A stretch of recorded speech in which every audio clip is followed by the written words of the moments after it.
But the kind of culture I'm interested in creating and the kind of community that I do maybe have some claim to have initiated in some way or other is more about beautiful failure than any kind of success. And I learned a lot about what natural community, wild community, community that originates from nature could possibly look like. One, by having a go at something in the most wild and Celtic and unpapered manner. I did that for 7 years, and then I met a teacher of mine called Martin Prechtel, who'd come from a village in Guatemala that had been blown to bits, where he had been one of the chief ceremonialists and shamans, and started talking about his society and how things went there. I thought, some of these things are the same, except they had 20,000 years of civilization and we'd had 20. Well, I had 7 at the time, but 25 years into an experiment that still goes under the name of Spirit Horse. So it started out as Spirit Horse Nomadic Circle and became Spirit Horse Foundation for a while. But then we thought that sounds a little bit too serious. So now it's kind of a circle or a gathering.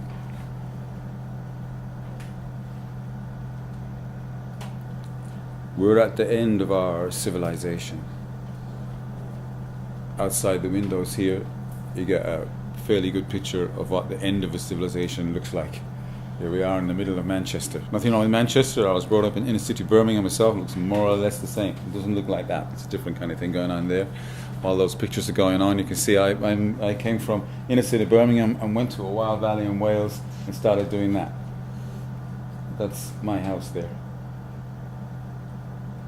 I'm getting distracted. Can you listen to me talk and look at pictures just drifting by, unexplained, without subtitles?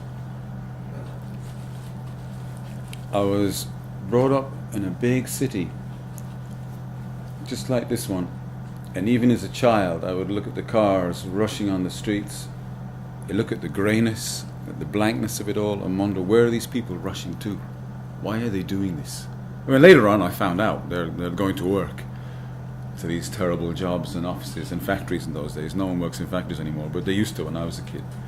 And he used to tell us that we were going to work in them too. And the one thing that I was most horrified by as a teenager was that I would somehow be indoctrinated by these people, by their schools, by their nagging, by their pressure to conform, and I would end up having one of these things called a job.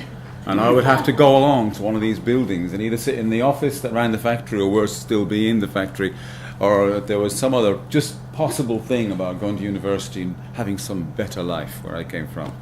When I got to be 16, 17, I left school. All my teachers were disappointed and so forth. Why don't you go to university? But I could see there was a small little bit of my mind left that was entirely my own. I wanted to preserve it. And my prayers came true. I was really horrified. I'm not joking really, it sounds funny now, but when I was 12, 13, 14, 15, 16, I just thought, I do not want to belong to this society. There's something seriously wrong with it. I don't know what it is, but I don't want to be part of it. And I managed to successfully be some kind of misfit that never did quite fit in. And now I seem to run a community of misfits that don't quite fit in. And I have a funny feeling that if we really got down to it, if the heart was touched again, if we could remember who we are, on those holy days when we suddenly are washed clean and remember the original innocence of who we are and what we really wanted, we also might find that we don't fit in to the society that's on offer. That somehow a machine has come along that's taken us over and it's out of control and we've been roped into it and we would do something about it, but nobody knows what to do. Gary Snyder was writing about this for a long time in the 60s and 70s, that if some of us knew where the heart of the beast was, we could aim an arrow at it, but no one knows. And then I met someone who did know. And since then I've become an awful lot clearer about what to do. Where did our civilization go off the rails? This is a question that's now being asked. It was never asked when I was growing up. Well, just to finish that thing about growing up, I was brought up in the middle of a city, but my parents came from a collection of little fields in County Galway, where they milked their own cows, they had their own wool, they made their own butter, they grew their own food, and I used to go back there for my summer holidays every year. And so on one side of it were, go and fetch Snowball the cow so we can have milk for the day. And I would love that job. It'd take about an hour to go to the far field to fetch Snowball the cow, the same cow they had for about 20 years that they milked every day for 20 years. And that was the butter and milk for the house, my aunt's house.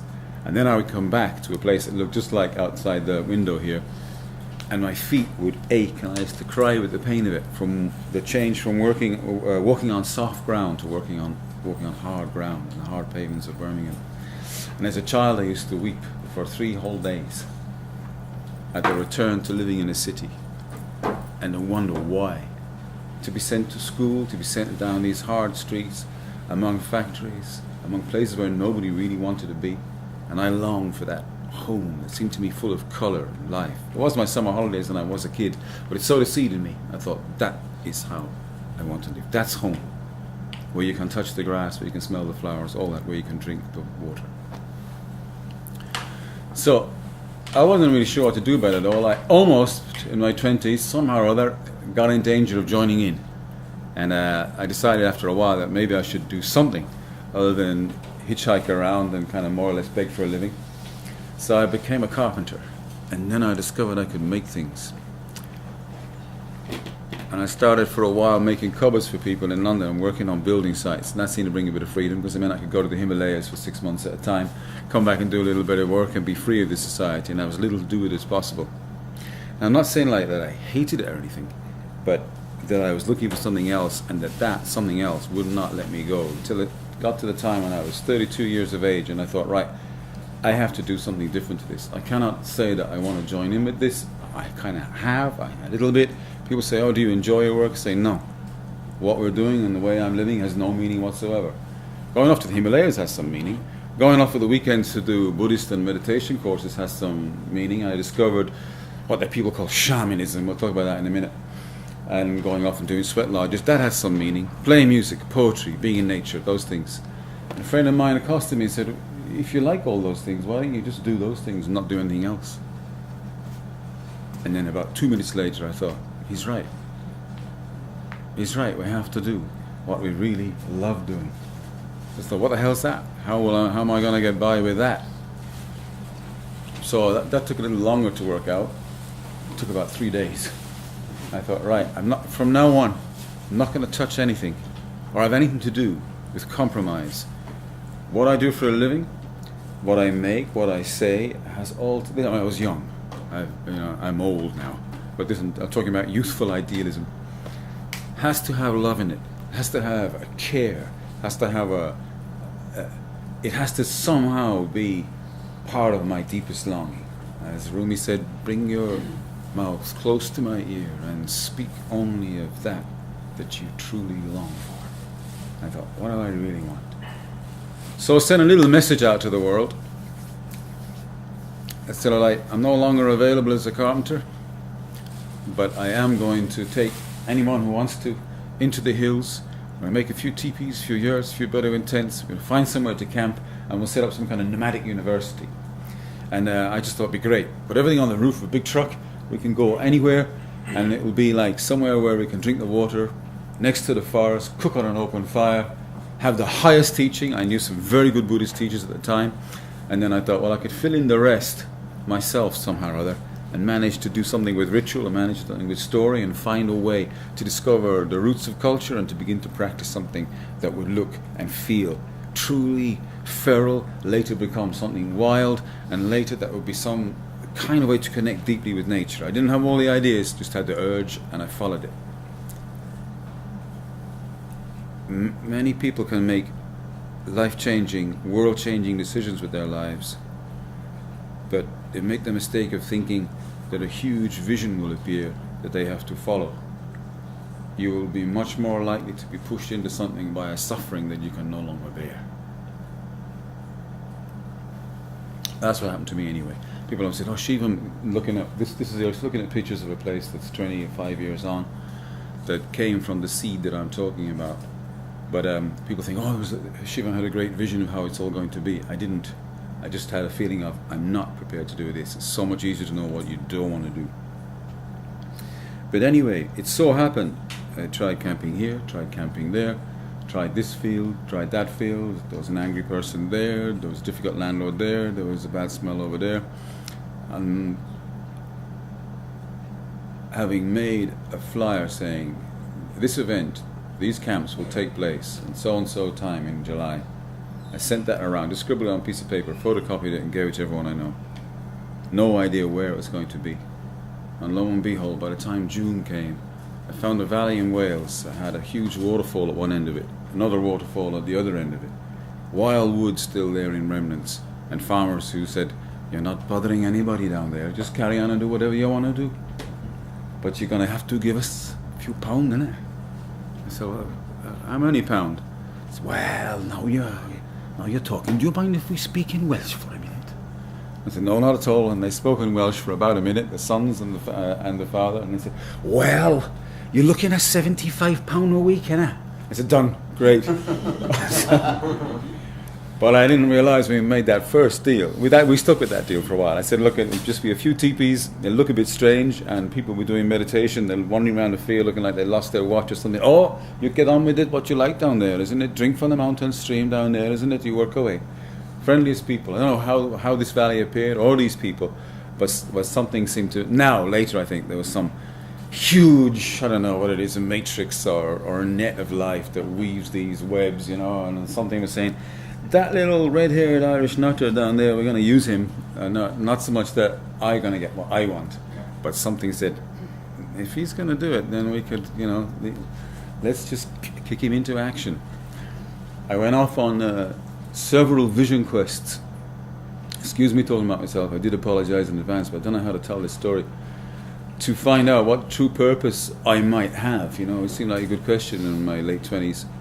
And nothing came. I just got hungrier and hungrier on various mountains. I sat in the rain, I sat in the wind, I just got a bit wilder and wilder. And I came back from one of those, and we had a strange little ritual in the middle of the night. And the next morning I described the ritual to everyone. And people came running to me after and says, "What you said was something strange, something beautiful. We never heard anyone speak like that before." I said, "No, I don't usually speak like that either." And then several people came and said, "You're a storyteller. You should be telling stories." And I said, No, that couldn't be it. And I carried on doing another couple of vision quests for about a year without thinking about it at all.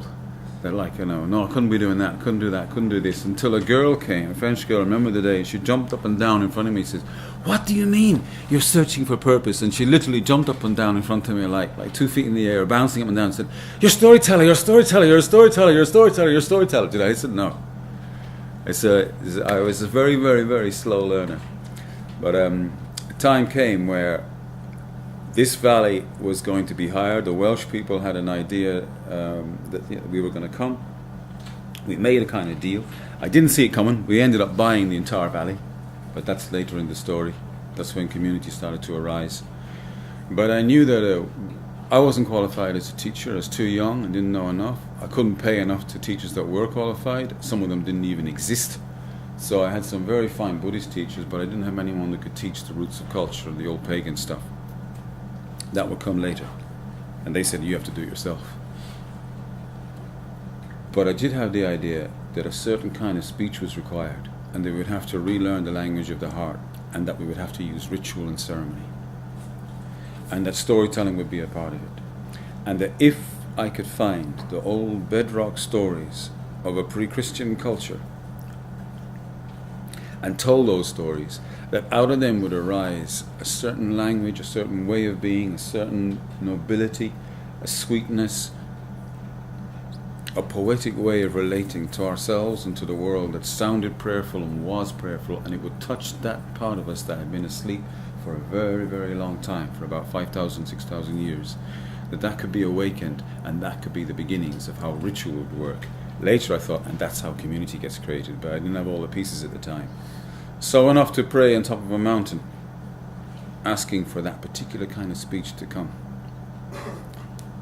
And then, coming down from that mountain, I knew something would occur. This valley appeared, the locals were friendly, people came on these camps, God knows why.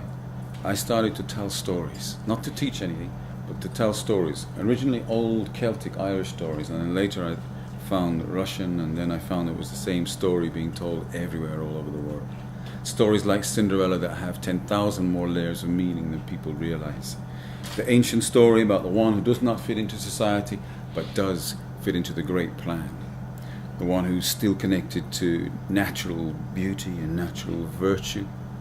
The one who's outcast from the human, later occurred to me that all of the people that came to my events, all the people that were looking for a home, all the people that were looking for something else, were all outcasts from society. They were all Cinderellas, and none of them really exactly fitted into the world, and that their own innocent, original, natural nature was not able to do business with the world. Whatever deal they'd made wasn't working out enough. There was still some part of them protected by some innate thing in us that holds to nature and that refuses to be socialized just so they can be the ones that go to the right parties or have the right cars or wear the right shirts or have the right income. That the true part of us is wild, natural, untamed. And when you get to the school gates when you're 5 years old and they push you through there to teach you how to become part of the machine, to stand in straight lines, to learn to read and write, that part of you says, no way, I can't go there. And it runs off to hide in the nearest bit of wild forest, which might be an awful long way these days, to wait for you to find it later on in life when you become a real person. The understanding of the stories didn't all come in one go, but it was an idea. Tell stories to people. Whereas Einstein said, if you want your kids to be clever, tell them stories. And if you want them to be more intelligent, tell them more stories. But I didn't know that quote at the time. I just had this funny feeling. Go back to the original stories, fairy tales we call them, and bring those fairy tales into ritual, starting off a simple ritual, talking circles and sweat lodges, going out to nature, thanking the rivers for being there, speaking to forests, asking nature to lend us the knowledge we needed, speaking to the ground, putting turquoise beads into it, saying, anything we need to know, please show us. Simple little things like that, later much more sophisticated rituals. But what happened was, that between the stories and the little elements of ritual, and each morning sitting quietly in a teepee, by a fire, by a stream, waiting for an hour or two, reading the poems of Kabir and Rumi, there started to emerge a certain kind of way of being that I became utterly addicted to. And something seemed to move in what I call the she, the other world. I heard it start to speak to me. Something awakened and said, carry on doing this at any cost. The finances of the whole thing went crazy. While I was a carpenter, I was never short on money and I always managed to get by. Lived pretty humbly. All of a sudden I was completely in debt and owed favors just about everyone I know. All my telephone conversations were, we need the teepee over so-and-so, can you get the firewood organised, can you bring the tarps, do you know where that person's gone, can you bring the drums, and went on like that, like let's just make this thing happen no matter what. But still, somehow or other, the people who came in contact with that wanted to be part of it. And there's a culture in Britain here that is alternative, a bit of a festival scene and many other things where people just want to be part of something that looks and feels a little bit like the ancient wild tribal times. But anyway, just to rush on there, for 1 or 2 or 3 years, I can't remember exactly when, but sometime around 2.5 years into this, I thought, what am I doing here? Am I trying to get people enlightened with enlightenment intensives and self-inquiry retreats? Am I trying to turn people onto Tibetan Buddhism, which was really big into then and now? Am I trying to rediscover the ancient shamanic roots, or just have a nice time in the mountains with connecting with nature and doing these old beautiful ritual things? What's the most important thing? And then I realized the most important thing was not what I wanted or what I was trying to do, but what was actually happening in front of my eyes. And what was happening was people were being drawn to this, and the biggest need was not to get some transcendental state, not to learn how to be able to meditate for 5 or 6 hours a day, which interested me a lot, nor to connect with Tibetan Tantra, which is the most amazing high spiritual teaching, nor necessarily to do any of these deep spiritual things, which for me were always like the real fundamental answers to the big questions of life.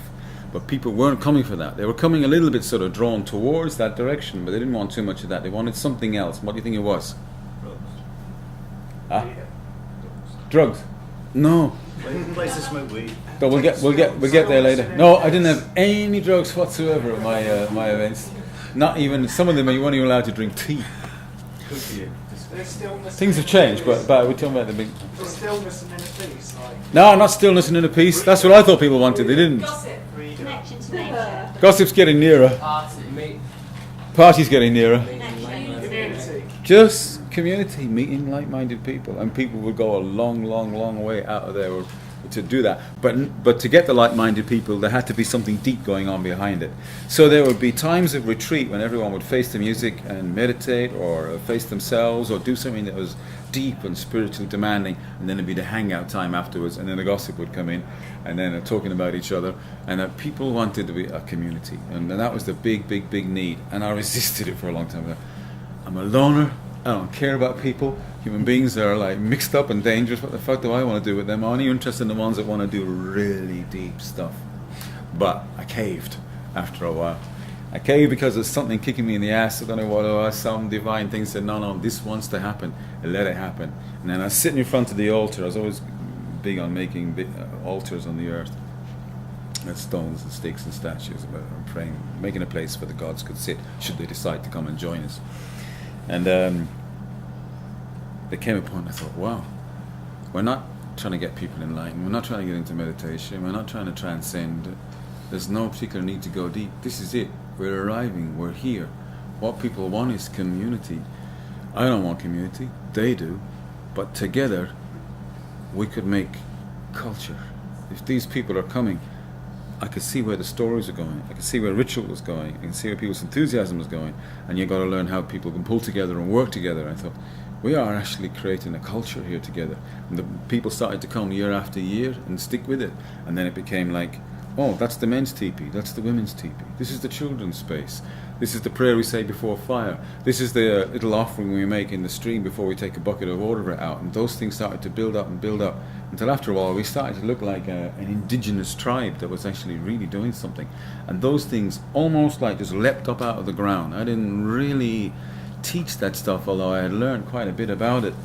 And I started to borrow little bits of tradition from other cultures that had not lost their land and had not been kicked off their land and hadn't been completely destroyed, or at least a memory of such had been preserved in books or somewhere, even if it was by an anthropologist. And trying to put these little things together. How do people treat fire? How do they treat water? How do they lay claim to a place? How do they bring up their kids? What do they do with their teenagers? What do the men do when they get together? What do the women do together? And what do they do when they get together again? What's their marriage system like, and so forth? The whole thing. So I'm going to look at everything, see which barrier can we push, and which little bit of home in the jigsaw can we put together. And then, of course, like many other people, I wasn't trying to get people to live together the whole time. I was not that stupid. Stupid I am, but I just wanted to create gatherings where people would try something out for like 5 days. Or then 10 days, and then there were people that hang around for 3 months and just live with me on the 3 or 4 month summer campaigns. The campaigns got longer and longer, so I ended up with a bunch of outlaws that not only put up teepees and yurts, but we thought, what if we just turned the teepees and yurts into Celtic roundhouses and started building houses here? How would that work out? I thought, what a brilliant idea, let's do it. And I was totally sick of the idea of taking teepees up and teepees down after about year 3. I did one of these mad things too of going to Wales with 3 teepees. There's a love affair between teepees and Wales. The wettest climate probably you can imagine. Definitely, anyway, I can categorically tell you, the climate that does not have and should never have anything to do with teepees, where they put these things there, and there's hundreds of teepees all over Wales. There shouldn't be a single one. It does not work. So anyone who's thinking of doing it, I'll save you a lot of time. Bother. Do not go to Wales with a teepee. But anyway. What you can do with a teepee, though, is you make a little hinge, put some fence posts in the ground, put a row of sticks along the top, and put your teepee poles back on top of that, and then make it a wall and a roof, make it permanent. Cover the smoke hole so the smoke can go out, and you have a Celtic roundhouse, which is what does work in Celtic lands, and it does work in our climate. It'd be great if one just leapt up there now, but we're in the process at the moment of rebuilding our roundhouse. That's not it. That's a great big massive, I want to say, one of our problematic tents, but anyway, so one of our huge tents. Are building one of the biggest roundhouses in Britain, and I'll talk a little bit about that. So that we got to the point where people wanted to be around more than just a few days. We stopped running short camps and we started building a village. Without planning permission, without say-so from any authority whatsoever. And I intend to start a revolution, so I will incite you all now, I don't know if I'll get locked up for it or not, that if you're in any way dissatisfied with the architecture of Britain, go right ahead and build what you want, wherever you want, and do it together. Don't do it entirely on your own, because when the authorities show up, it'll just be all of them and you, or you and your babies and your woman or your husband or something, and they will come down on you like a ton of bricks. Get 100 people together and do it together. And when the authorities show up, make sure you can write 100 letters about it. Have 100 people do your Facebook campaign or whatever it is you have to do. I have one such campaign going on. I'm going back to a court case in September for having built a beautiful meeting hall on my own ancestral land in Ireland. I won't go into that right now, but just to say that we went right ahead, and some wild spirit took over me. So by the time we've been camping there for about 5 years, we started building our teepees turned into roundhouses, and we built a permanent sweat lodge, and then we started building yurts that became kind of permanent things.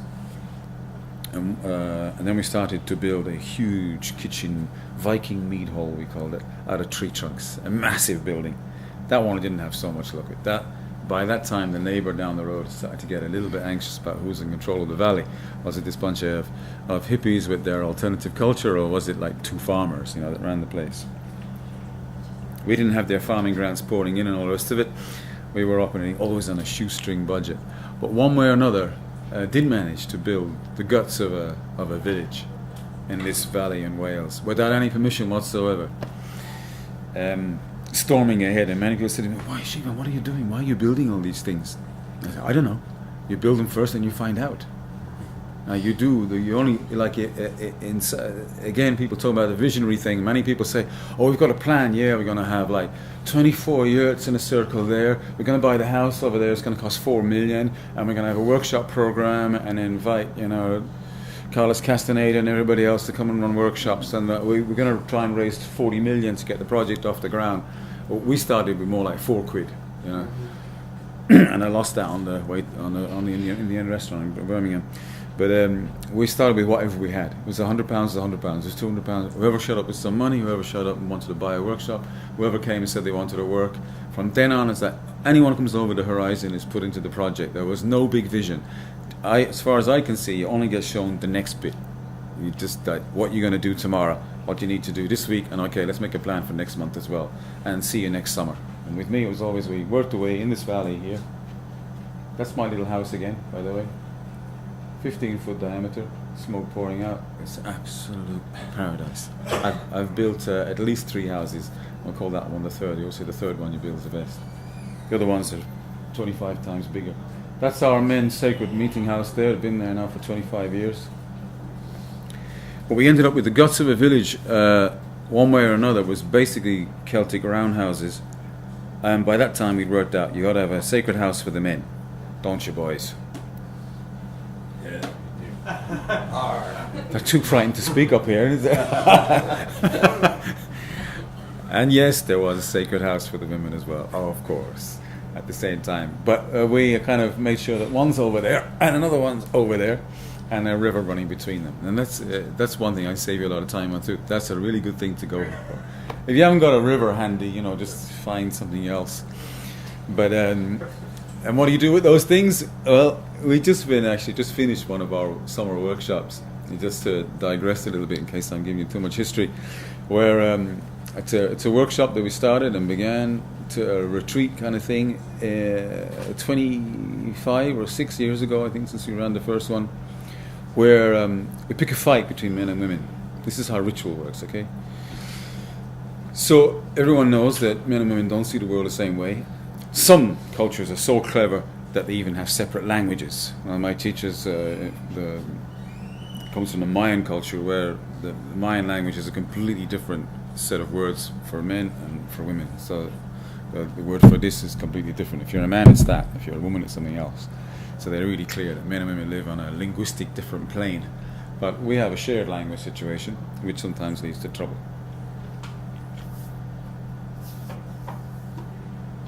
And we have a terrible history. And the feminine has been aggressively attacked, controlled, locked up, manipulated, trivialized, made small. You don't need me to tell you that. For thousands of years. You can't do that without also damaging the male soul. So what we know for sure is when people come to our valley or come to any good event and a gathering like this, that people are trying to make good on something that's gone sour and something that's damaged. We've damaged the earth. No need for me to tell you that. We're damaging it even more, and we don't know how to stop damaging it. But you can't damage the earth without damaging yourself. So we have also taken away the wildness of our own soul. We sent our own soul to school to learn how to not be wild, sacred. And we've never learned either to compensate and go looking for that wild soul and bring it back. That's why you need deep ritual to do that. Powerful ritual to do that. Ritual that makes up for the lack of initiation in our society. But without being too serious this morning or too solemn about it, we thought, let's work with the men and women thing. That would be an easy thing to go for. And so we, every year, we've enacted it. It works so well, we decided we just have to do it every year. And that's how a ritual is too, that a community can be built by returning to deep immersion inside a crisis, a ceremonial crisis, to be soaked in the difficulties of something or other, and to turn it into not a resolution, not a solution, not the end of a problem, but into something entirely different, a different value system that I find really works. And this tiny little bit of it I'm willing to share and say, well, ignore my history or my story, but this bit's really useful. People are all looking for solutions in the white man's world, but solutions are not the thing you should be looking for. Take any difficulty, take terrible past history, take misunderstandings, even the war between men and women, should we say. Take all of that juice, all of those psychological bullets, whatever, and not turn it into a solution, not turn it into a resolution, turn it into something else. What? Just checking if anyone's with me. Evolution. Another big word. See, it's got to be a word that is not Latin. That's no shun in it. I'm all for speaking in Anglo-Saxon, language of the earth, blood, axe, stone, wood. Fun. Getting warm. Fun, yeah, fun is okay, but we don't have enough words for fun. So you need fun. It's like, hey, it's going to be fun, like people had here last night, where everybody drinks too much and then goes eats a really bad pizza and then pukes up in the gutter. That's fun, but there could be another level of fun where you're doing really cool things that really are fun, like, and then there's deep, deep, deep fun, where it's like, this feels good, and it feels good so deep down that you can feel that the world itself is going, we like you guys having fun. Where the gods are looking on and going, human beings doing the deep fun stuff. But they don't get to see much of that, because there's something that's missing. Look out the window there and you see it's missing. It's just not there. And you can look at what most of us are wearing and see it's missing. And you can look at what we do on a Monday morning and a Friday night and see it's missing. And it's for sale, but you can't buy it because it's too precious. You can take all of our difficulties, all of our suffering, and make it into, what was your? Happiness. That's too idea. Vulnerability. It has to be there. Vulnerability is another massive subject which I'd love to talk about for 2 hours, but that has to be, vulnerability of a particular kind. The word I'm looking for is beauty. So what we do in ritual is ever a problem, like, say, imagine if there was a problem between men and women. That rather than argue something out, or, who's to blame, and this went wrong, and that went wrong, and burning of witches, and you all, are still containing us, and I'm not being respected, and we're being objectified. Cut all of the words out, because those words of ideas are not delicious enough. And you turn it into beauty. How do you do that? Through ritual. What's ritual? Everything's turned into song and gesture, and dance and movement. And then all of a sudden, how you walk, how you speak, what you wear, how you move in formation together, the grace and etiquette and style of what you do. You say, style doesn't matter. It's not, but it does. Life is about style and grace. And in our culture, no style, no grace, no eloquence. The language of information, the shuns are all there. The objectification of things through a language that's conquering and smart and can name everything. But not the language that can praise, make beautiful, cradle, nourish, hold, and cause to jump up and be more what it is. What's the purpose of having human beings in the world? If you were the gods of nature, and you're there in pre-human times. Why would you bother inventing this lot?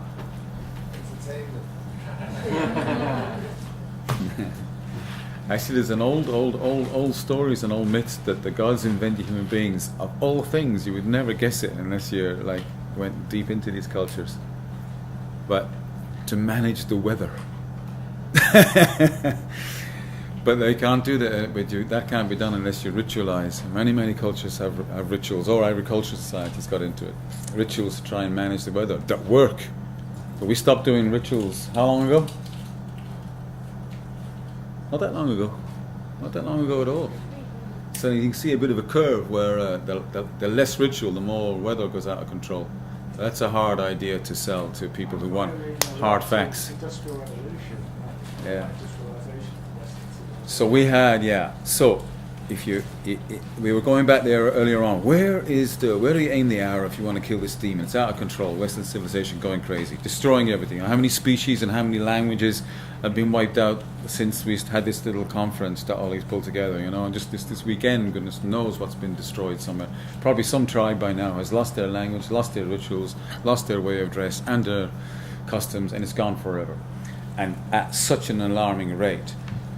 Simone Weil made a very good point that you don't need machine guns or nuclear warfare to wipe out culture. The Romans were very effective at it. In one afternoon, with a well-trained line of guys with bronze swords and even have steel, you could wipe out 5,000 years of culture, just like that. Go into some village, kill all the important people, kill the adults, kill all the priests or whatever they got there, all the holy men and women, whoever the witches. Don't take long at all. Have it all done in an afternoon. One bloodbath an afternoon. Not only could, but that is what did happen. That's how empires went. And people say it doesn't matter, you can regrow culture. You can't kill it. You can't kill all that good stuff. It's there somewhere in us. True. But the destruction takes one afternoon. And the regrowth of it takes 2,000-3,000 years. So the experiment that I feel I'm involved in, that somehow managed to find me, and not claiming that I found it, we're 25 years into something that will take 1,000 years. Even that would be good going compared to what's going on. But an awful lot can be done in 5 days. If we can wash off the white man's skin and return to things. I've got too many ideas on the go here, and someone remind me which one I was going to give you. So we're heading towards beauty, thank you, and ritual. So I was going to give the example of ritual where we pick a fight. The men and women use one of the old stories. I found if you look for stories in every culture, you'll find a story where the men and women decide not to live together. It's too awkward and too difficult.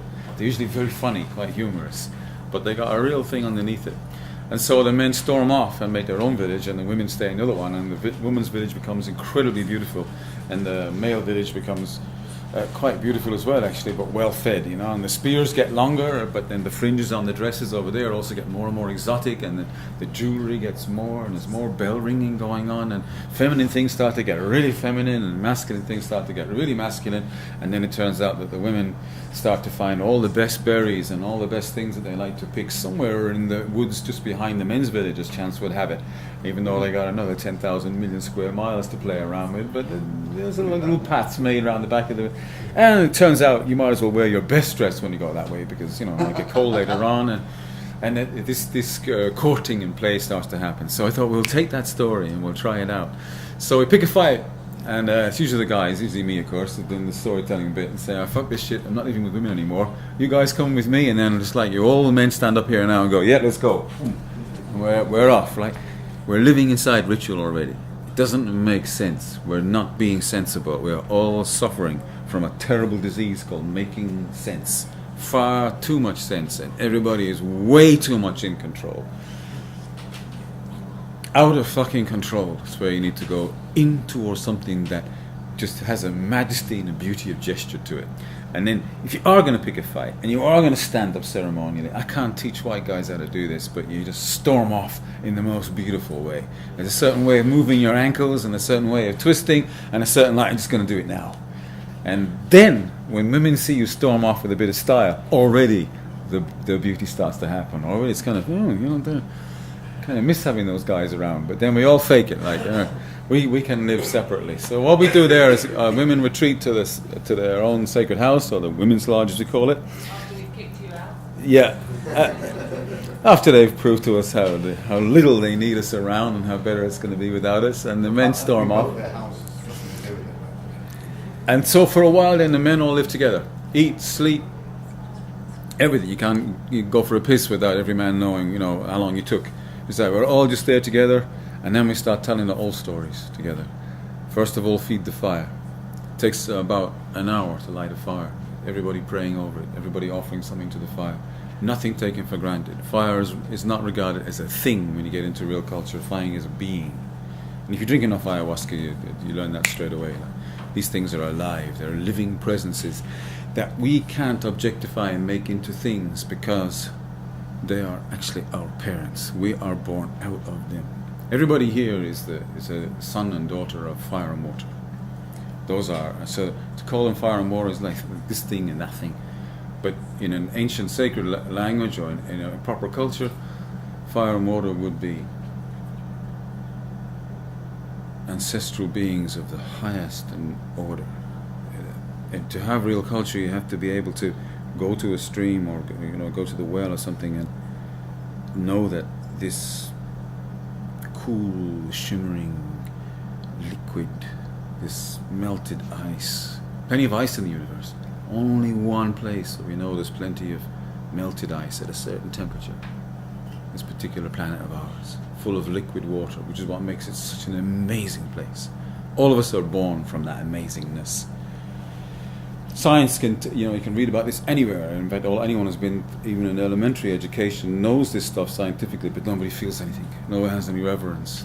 No one has a way of praising it. No one knows how to sing and dance and use the human language to honor the immensity of what we're living in.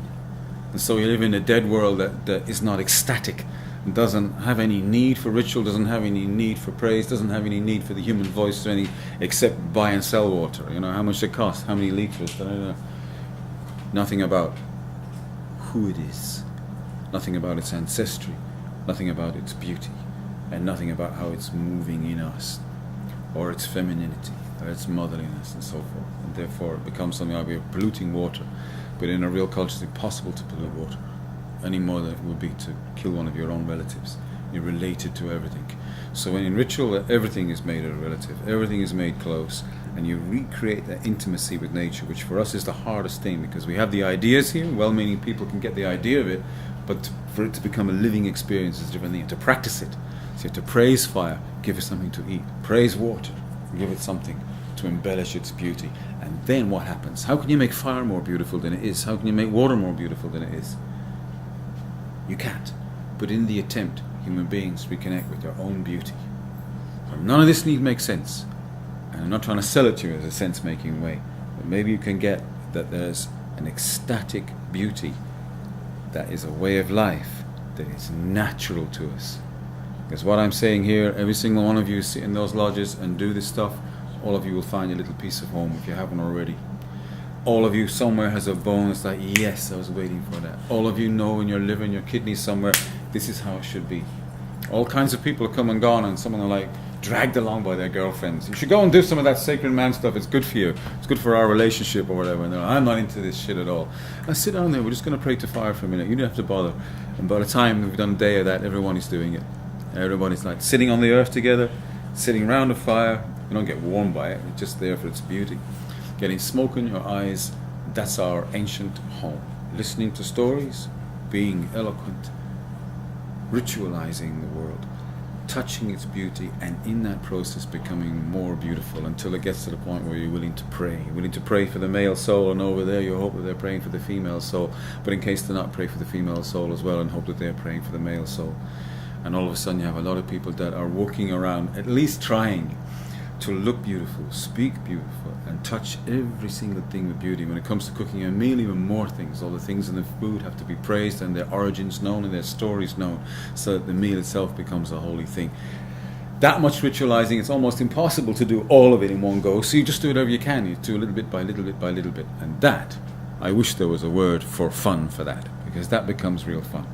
And it can be just, it doesn't mean we're not having a silly banter or having a laugh at the same time, but when it comes time for something to be praised, to find a way to say it. You who were there before everything else, whose fire can be seen in the dark night, in a million stars shining down upon our faces.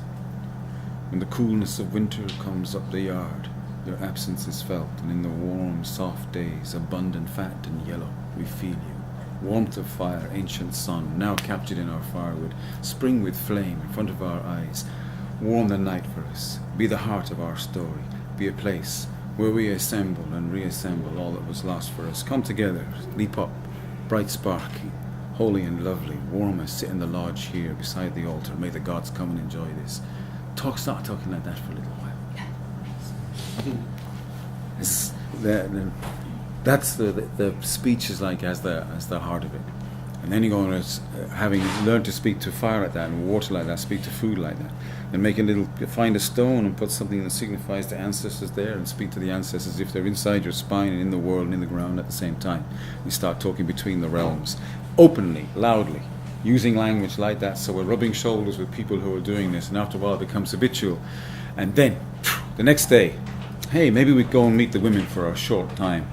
Not to say anything, but to dance. So now we were speaking beautifully, could we dance beautifully?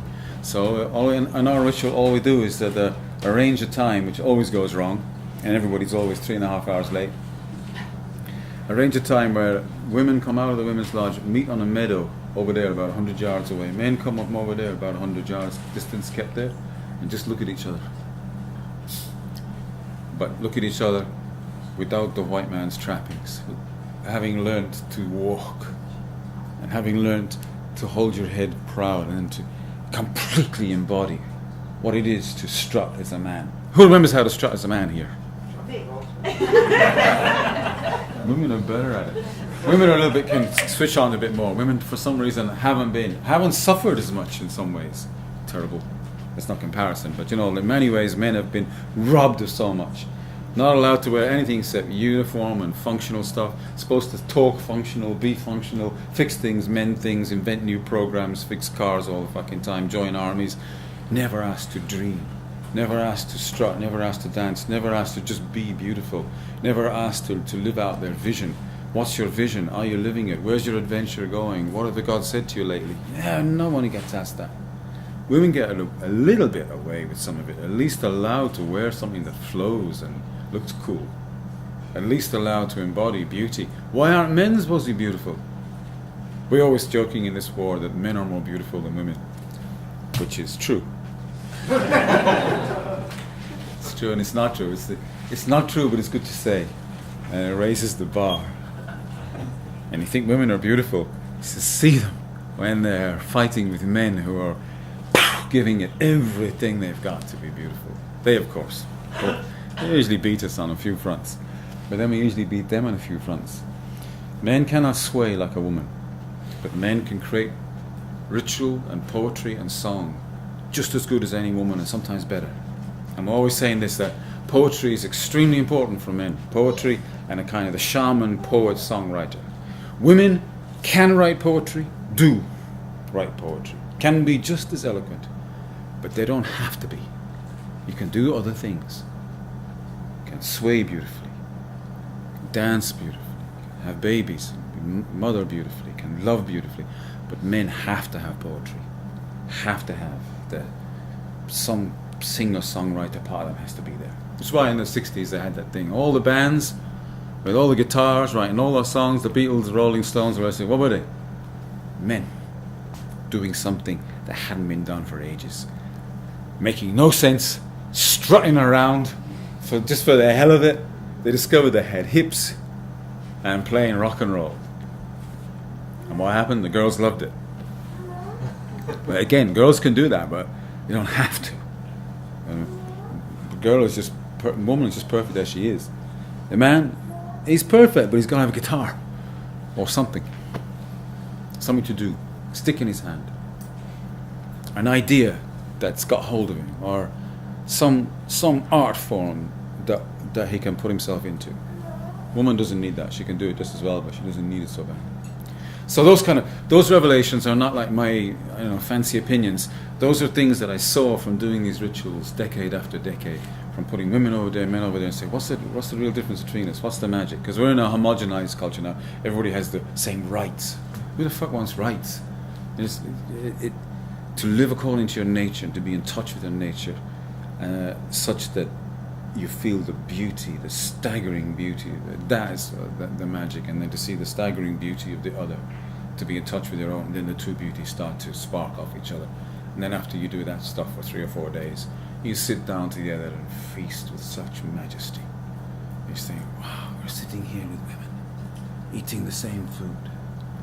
Now we can dance, now we can speak. All those like petty arguments are all washed away, and everything goes really, really, really well for about 25 minutes.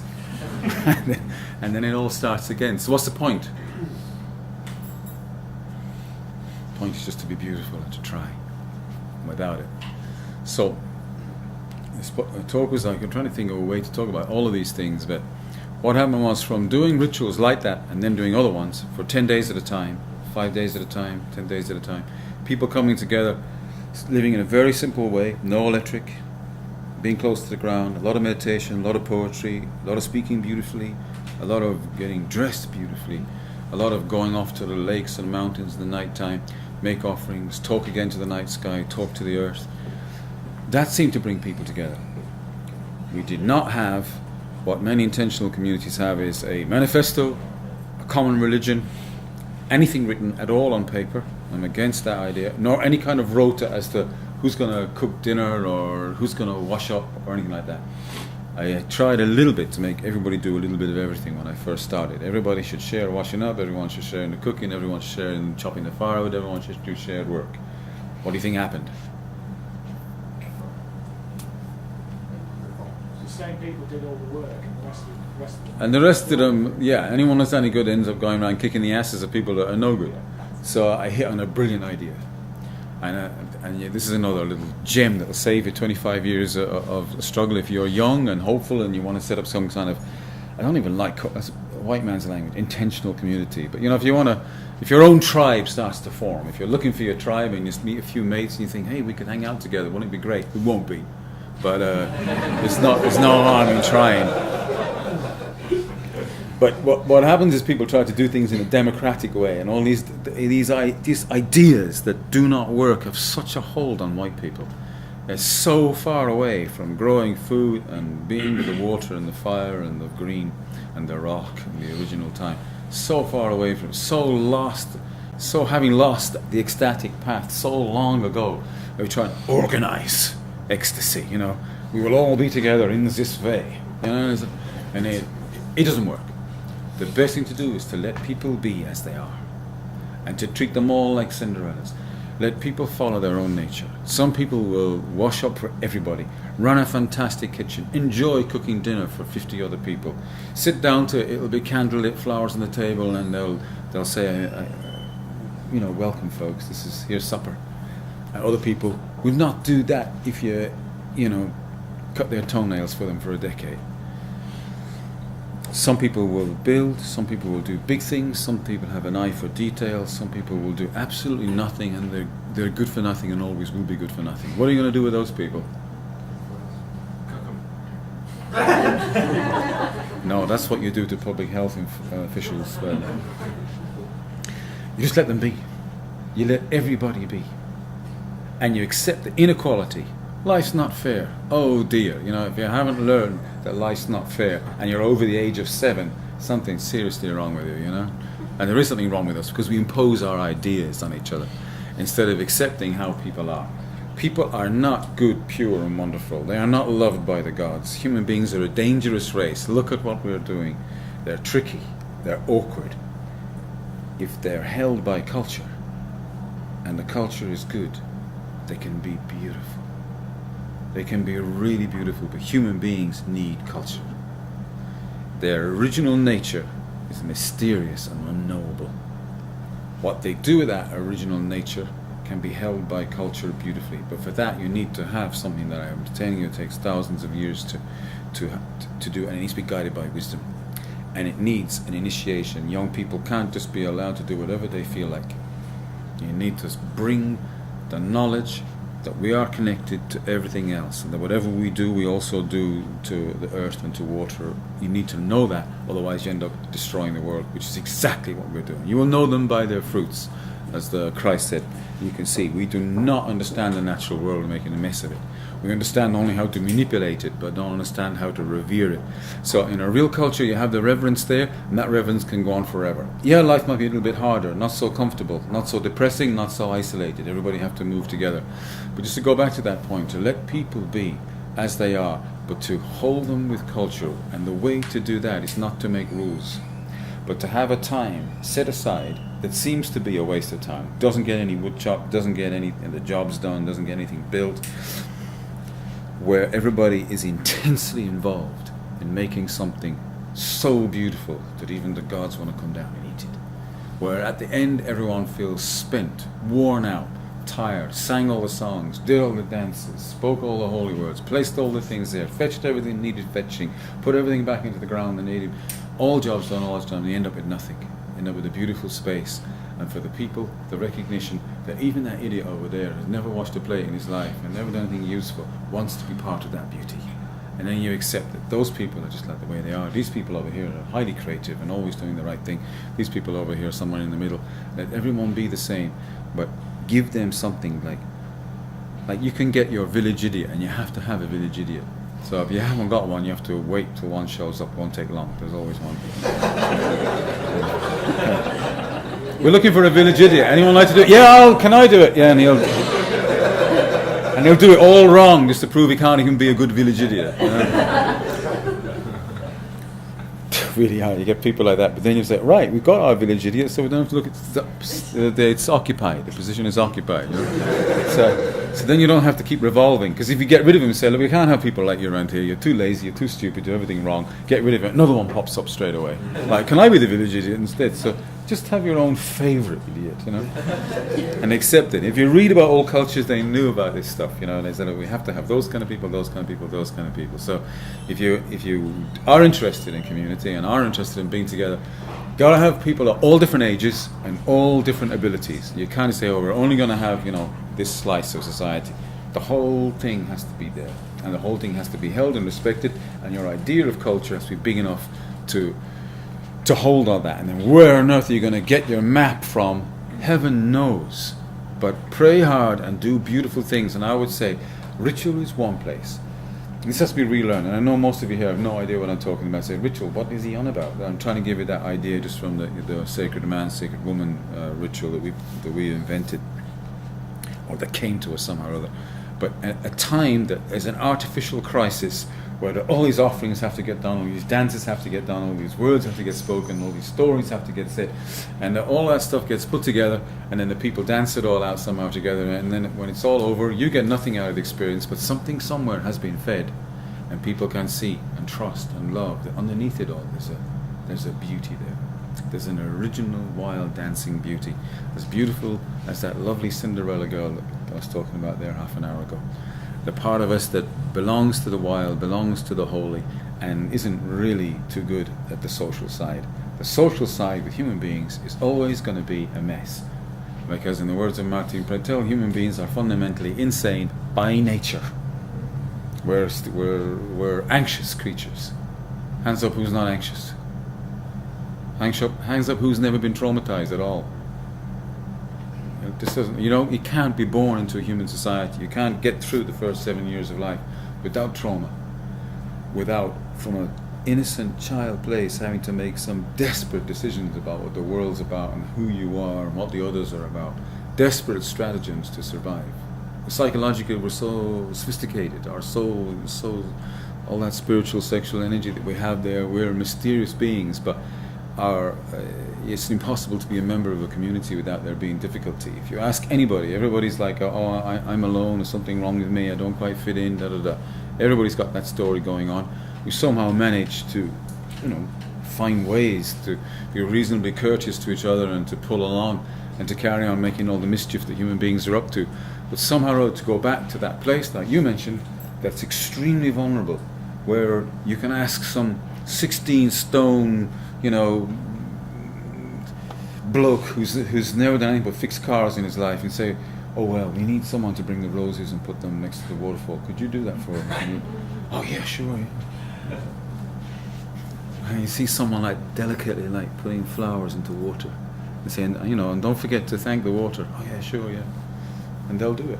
And if you tell kids to do stuff like that, they know it straight away. Oh yeah, until they get to become teenagers. Once they're 13, they will not put the flowers in the water like they're asked. And not without a bit of coaxing, or without a lot of people watching them do it. And if so you can try this trick if you like. Here's an experienced ceremonialist talking now. You can have 200 people in the field, and they say, yeah, I forgot. We need 4 young women between the ages of 13 and 17 to bring water here, and they have to pray first, and would you please bring a whole bowl of water and lay it down right here in the middle of us. Then you get volunteers, and then you get 4 beautiful young teenage girls who do everything. So they want to be seen and acknowledged, and if everybody is there not even making a sound, everyone is there giving total attention while that one little simple holy thing is done, suddenly everything starts to sizzle. It's like people are being beautiful, the young people are being seen, and people are doing the number one thing that you have to do in rituals: stand around for hours on end observing holy things being done. They still say, this is so important, that water is being acknowledged, rather than just turn the tap on, whatever. Then you can get young people to do things. And the old societies worked all that stuff out long, long ago, so they build their rituals, and then at a certain point they have it such that all the young people get to be seen by everybody. You just get tons of attention. But usually they've well earned by then. They've done something magnificent. We don't have those traditions. They're completely and utterly lost, and they're not going to come back tomorrow or the day after. But it's fun to try. I'm not here to preach anything about how all you got to do is this, and we can have natural communities, and we can get together and remake our tribes and live well together. I'm not saying that at all. I'm saying it's worth a try, because even just to live one day according to your own nature is pretty damn good. And to spend a day denying or betraying your own nature is not good. And that we've been taught by school and by our society and by indoctrination and by most of what you see in media and television to deny our true nature and buy into something else, and forgotten who we are. It's obvious that we've forgotten who we are because of what we do. We hurt the world, which is our own body, our own mother. I know all of you here you've come along to this thing that's been, put together, and I hope there's more things like this Ancient Futures or Roots Project type thing, where people really consider what can we do, and go looking at our friends in the Amazon and everywhere else where people still have at least some connection to their original way of life, and say, how could us lot learn from them, and how could we help them preserve what they got, and how could we put something together that would be some kind of a future for the world. So those few teepees that we started off with in the early days of this thing called Spirit Horse, that in my youthful madness I ventured into, it did flower in some kind of strange way, and up here, these pictures still revolving here, we ended up buying, you see how steep the land is there, we ended up going to the farmers and saying, will you sell us the whole lot? We'd like to return it all to nature. What do you want to do with it? We want to get your sheep off it, and then just let the trees and flowers grow. Like, first of all, we thought we'd have to plant them, and then we realized, no, you don't have to plant them. Mother Nature knows exactly what to do. There's old stands of forest there, little apple trees and oak trees, and all the usual, quite a few of the native British trees were already there. And they said, they said they wanted 450,000 for it. So, and I set up this place with a crazy wild Hungarian lady, who also kind of psychic, but does not suffer from making too much sense.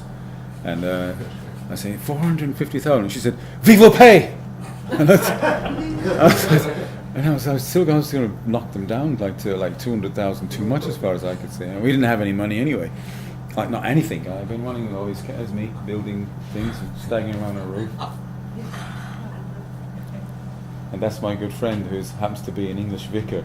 So I'm very, very proud. He's been around for 25 years. An English vicar has been coming to do a ritual with me. What was I talking about? Oh yeah, so I was in the car afterwards, and what the hell did you agree to that for? An enormous figure. We could surely buy a bit. No, it'll all work out. It'll all work out. And a long old story happened, but another navy fell out when he heard that the crazy Celtic tribe down the road were going to buy a great big piece of the valley. He went to war, and then we had an access problem, and he tried to stop our place existing at all, and £250,000 got lost in court and all sorts of things that you don't need to know. But the useful thing about it that we went through a massive court case. We also had to go to the Welsh Assembly to stop emergency planning laws being passed to stop our village existing. Planners came down. I must admit they were very civil, first name terms, like, what on earth have you built here, Shivam? And, you know, would you like to have some tea and talk about it? Yeah, okay. And through a couple of years of negotiations, they actually found a loophole that we could fall through. They found it, and we said, yeah, well, if the loophole's there, we'll jump through it, thanks very much. It took a little bit of work. But we ended up building a village and having 200 acres of land. And then that money had to get raised. And there's only one way to raise that kind of money. If anybody wants a fundraising tip here, I'm not particularly good at raising money and so forth, but we had to raise £500,000 damn quick. So, yeah, what is it that brings people together and creates community better than anything else? Parties. Huh? Crisis. Got to create a crisis. You're spot on, darling, yeah. So I went to them, I said, the farmer said they'll sell it to us as long as we buy it in the next year, otherwise we're going to turn it into a caravan camp. And everyone got into gear. There was some truth in it, but it was around the time when BSE and Foot and Mouth, all the farmers were pretty pissed off about that, and they were getting a bit sick of it all.